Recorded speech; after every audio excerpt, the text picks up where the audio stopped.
2010년 11월 어느 날 남양주의 한 경로당입니다. 아니 어제 이 씨가 동지라고 팥죽에 넣을 옹심이 같이 만들자고 해놓고 본인이 안 옮겨? 아니 그러게 매일 경로당에 출근하는 사람이 갑자기 왜 빠진 거야? 누가 한번 전화해봐. 아니 내가 벌써 했지. 근데 전화를 아예 안 받네. 함께 옹심이를 만들자고 했던 이 씨 할머니는요 경로당에 올 수 없었습니다. 이 씨 할머니는 본인의 집 안방에서 피를 흘린 채 의식을 잃어가고 있었기 때문이죠. 수십억의 재산을 가진 부유한 노부부가 있었습니다. 이들은요 지어진 지 1년도 안 된 최고급 아파트에 살면서 안락한 노후 생활을 즐기고 있었죠.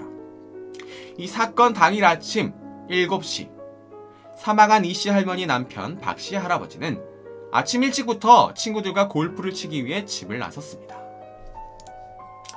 남편이 골프를 치러 나서고 얼마 지나지 않아 이 씨 할머니는 서울에 사는 지인과 18분간 통화를 나눕니다.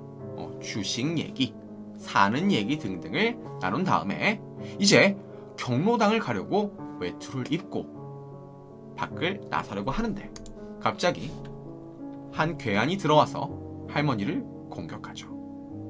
괴한은 손에 든 칼로 할머니의 얼굴과 목 등 무려 10곳을 칼로 난도질했습니다. 온 힘을 다해 저항했지만 70대 노인이 칼을 든 괴한을 이겨낼 수는 없었죠. 할머니는 그렇게 자신의 안방 침대에서 사망하고 말았습니다. 그리고 그날 저녁 11시가 되어서야 골프를 치고 돌아온 남편에게 발견되었죠. 범행에 사용되었던 흉기는 피해자의 집에 있던 부엌칼이었습니다. 네, 제가 옆에 바나나가 있는데요. 이건 칼로 생각합시다. 부엌에 있던 칼을 가져와서 이 칼로 이씨 할머니를 죽인 것입니다. 그리고 집안에 남긴 범인의 발자국 역시 화장실에서 사용하던 슬리퍼 발자국이었습니다. 이것들 외엔 피해자의 피, 그런 거 말곤 전혀 다른 흔적은 찾아볼 수 없었죠. 분명 죽인 사람이 있는데 흔적이 전혀 없는 겁니다. 이 흔적이라 해봤자 이 집안에 있던 이런 것들밖에 없었던 것이죠. 자, 여기까지 보면요 그냥 일반적인 살인사건을 볼 수 있어요. 누군가 와서 뭔가 원한이 있어서 아니면은 뭔가 강도하기 위해서, 강도질을 하기 위해서, 돈을 빼앗기 위해서 들어와서 죽인 거다 라고 생각할 수 있습니다. 그러면 미스터리가 아니죠. 이제부터 본격적인 미스터리가 시작됩니다. 일단 범인의 목적은요, 살해 목적은 돈이 아니었습니다. 피해자는 재산이 굉장히 많았어요. 아까 말씀드렸었죠. 십몇억 정도 있는 그런 자산가 있는데 분명히 집안에는 많은 그런 것도 있었을 거예요. 보석도 있었을 거고요. 지갑도 있었을 건데 아무것도 사라지지 않았다고 합니다. 전혀 없었대요. 일반적으로 돈을 노리고 왔었다면 할머니를 죽인 다음에 장롱이나 뭔가 그런 데 열어가지고 훔쳐갈 만한데 아무것도 훔치지 않았다고 해요. 살인 자체가 목적이었던 것이죠. 아까 말씀드렸었죠. 이 아파트는 매우 고급 아파트였습니다. 고급 아파트의 특징, 보안이 잘 돼 있죠. 자, 이곳에는요 고화질 CCTV가 아파트 입구, 엘리베이터, 통로 곳곳에 설치되어 있었습니다. 어딜 가든지 내 동선이 다 찍혀요. 그래서 경찰은 생각했죠. 야, 이거 고급 아파트니까 금방 할 수 있겠다, 금방 찾아낼 수 있겠다 싶었는데 그날 범인으로 의심될 만한 사람들의 행적은 전혀 없었습니다. 이상하다. 이럴 리가 없는데. 범인이 미리 들어와 있다가 범행을 저질렀구나 라고 생각해서 무려 일주일 전에 CCTV까지 다 확인을 했습니다. 그런데 결과는 똑같았죠.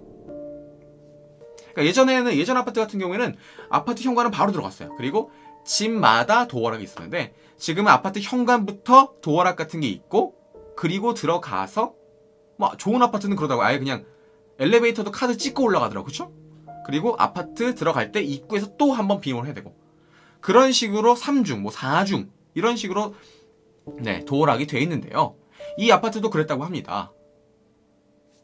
근데 그걸 들어온 거예요. 이상하죠? 이렇게 만약에 동 아파트를 들어가려면요 출입카드라는 게 꼭 있어야 돼요. 그걸 찍고 들어가야 됩니다. 아니면은 방문객 몇 호, 띠띠 1400호면 1400호 하고 그 사람 1400호 사람 통화하고 그 사람이 문을 열어줘야 돼요. 그런데 그걸 들어갔다는 겁니다. 자, 만약에 앞에 사람이 들어갈 때 뒤에 빨리 따라 들어갈 수도 있어요. 뭐 그렇다고 칩시다. 들어왔습니다. 그런데 이 집의 비밀번호, 도어락 번호를 알지 못하는 이상은 집 안에 들어올 수 없죠. 그쵸? 아니면은 그런 거죠. 범인이 띵동, 누구세요? 저 살인범입니다. 문 좀 열어주세요. 말이 안 되잖아요. 그쵸?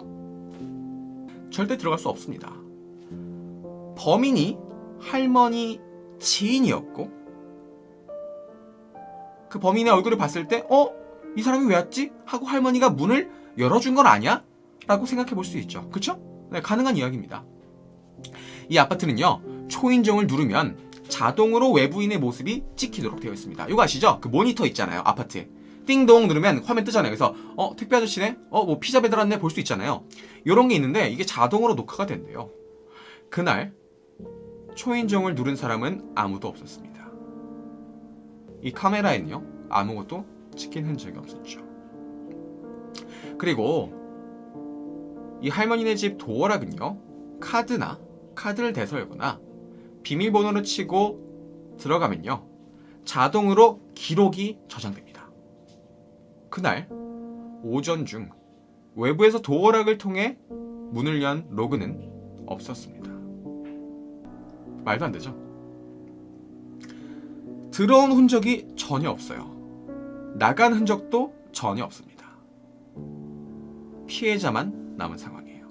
혹시 삭제한 거 아니야? 그것도 나왔더라고요. 제가 뉴스를 좀 찾아봤는데 실제로 이거를 삭제할 수가 있대요. 그래서 확인해봤는데 삭제한 기록도 남는데요. 근데 그 삭제한 기록조차 없었다고 합니다. 아예 그냥 도어벨을 누른 적도 없고 누가 이 비밀번호를 열고 들어온 것도 아니에요. 자, 범인에 대해 정리를 잘 해보면요, 범인은 일단 이 아파트에 거주하는 사람이어야 합니다. 아니면 이 아파트 구조에 대해 정말로 잘 알고 있는 사람이어야 돼요. 당연하죠? 범인은 CCTV의 사각지대를 확실히 알고 있었어요. 그러니까 CCTV에 노출이 안 됐죠. CCTV가 어디를 찍고 있는지 알 정도면 정말 이 아파트 구조를 잘 알아야 돼요. 그쵸? 당연한 거죠. 그리고 아까 이 범인이 썼던 칼 있죠? 이 칼은 자신의 칼이 아니었어요. 이 집에서 쓰던 주방 칼이었습니다. 자, 주방에 가서 칼을 가져오고 화장실에 가서 신발을 가져오고 안방에 있는 할머니를 죽이려면 누구보다 이 아파트 구조를 잘 알아야 돼요. 화장실 어디지? 주방 어디지? 하다가는 들키니까 행동이 바로 됐었던 거예요. 네. 아파트 거주민이거나 구조를 잘 아는 사람이어야 합니다. 자, 그리고요, 피해자의 손에서 방어를 하다 난 상처, 이거를 방어흔이라고 하는데 이 상처가 무려 11곳에서 발견되었습니다. 그러니까 뭐냐면은 그냥 막 힘으로 제 앞에서 막 찌른 게 아니라 그냥 방어를 하고 있는데 막 찌른다는 거예요. 뭐냐면은 이 공격한 이 살인범 역시 비슷한 연령대의 노인이거나 아니면 힘이 좀 약한 여성이었다는 것입니다. 만약에 힘이 좀 강력한 젊은 사람이었어요. 젊은 남성이었어요. 그러면 뭐 손이고 자시고 그냥 막 바로 찔렀을 거예요. 근데 계속 방어를 했다는 거예요. 그러다가 손에 상처가 난 거죠. 자, 도대체 이 미스터리한 범인은 누구일까요? 할아버지 아니면 친구, 뭐 지금 할아버지를 많이 의심하시네요. 그쵸? 저도 사실 제일 먼저 의심한 건 할아버지였어요. 왜냐하면 지금 말한 것들 다 토대라면, 그쵸? 이 집안 구조 잘 알아야 돼요. 아파트를 잘 알아야 되고, 그리고 비슷한 연령대의 노인, 힘이 없는 노인, 그리고 집안을 들어갈 수 있어요. 아무 의심 없이. 그럼 할아버지 아니야 진짜? 저도 그 생각을 가장 먼저 했었죠. 근데 여러분하고 똑같아요. 경찰들도 할아버지를 가장 먼저 수사했겠죠. 이날 할아버지는요, 골프를 치러 가신다고 했어요. 아침 7시 이전에 나가셨다고 해요. 우리 나가면서 친구를 만나러 갈 때 제일 먼저 하는 거 뭐예요? 야, 나 출발 간다. 네. 할아버지의 핸드폰 사용할 때마다, 전화 통화를 할 때마다 그 위치가 남습니다. 그날 할아버지의 알리바이는 정확했어요. 네. 심지어 친구들과 만나서 놀은 것도, 네, 어디 좀 사진이 있었는지 모르겠지만 그 증거가 있었다고 합니다. 할아버지를 가장 먼저 의심했지만 할아버지가 가장 먼저 용의자 선상에서 제외됐어요. 그리고 다른 가족들이라고 하셨잖아요. 다른 가족들이, 그러니까 뭐 예를 들면 이제 뭐 자식들, 어머니를 죽일 이유가 뭐가 있을지 진짜 모르겠지만 예를 들면 보험금이 될 수 있죠. 그런데 이 할머니 이름으로 보험금을 그렇게 뭐 많이 걸어놓고 이런 것도 아니었다고 해요. 그러니까 가족들은 전혀 죽일 이유가 없었던 거죠. 아까 말씀드렸죠. 사실 여기까지만 보면 남편 할아버지가 가장 의심되는 용의자입니다. 이 남편과 다른 가족들, 다른 일가족들, 뭐 아들이나 뭐 딸이나 다 그런 일가족들의 알리바이는 완벽했습니다. 우리는 의심을 하지만 경찰들이 다 이렇게 확인했대요. 아까 말씀드린 것처럼 핸드폰을 통해서 이동 경로가 다 확인됐어요. CCTV로 나가는 거 다 찍혔고요. 자, 같은 동 안에 사는 사람 중에 이 씨 할머니와 말다툼을 했던 할머니가 있었다고 해요. 옥상에다가 뭐 고추를 말리려고 넣는데 그런 걸 말리지 마세요. 여기서 이런 거 하지 마세요. 이러면서 다툼을 했던 할머니가 있었대요. 할머니인지 아주머니인지. 그래서 그 아주머니는 급습해서 확인을 해봤대요. 그리고 심지어 거짓말 탐지기도 갖다 놓고 해봤는데 전혀 아니었다고 합니다. 아까 말씀드린 것처럼 가장 의심되는 사람들부터 먼저 조사했는데 이 사람들이 가장 아닌 사람들이 되어버렸어요.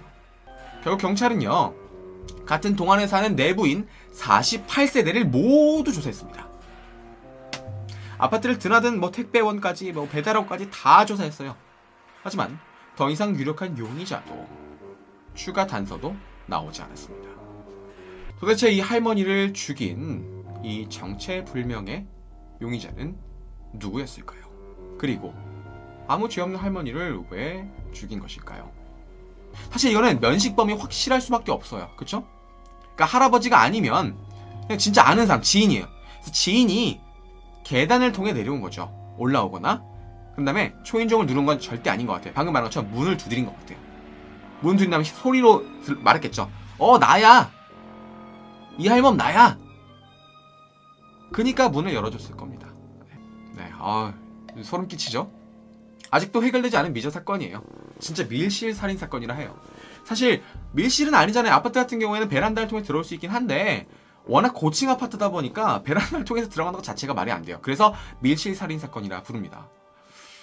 이거는 뭐 인터넷에 검색하시면 나올 건데 혹시 더 궁금하신 분들은요, 인터넷에다가 아파트 밀실 살인 사건 검색하시면 관련된 뉴스가 있거든요. 한번 읽어보셔도 좋을 것 같습니다.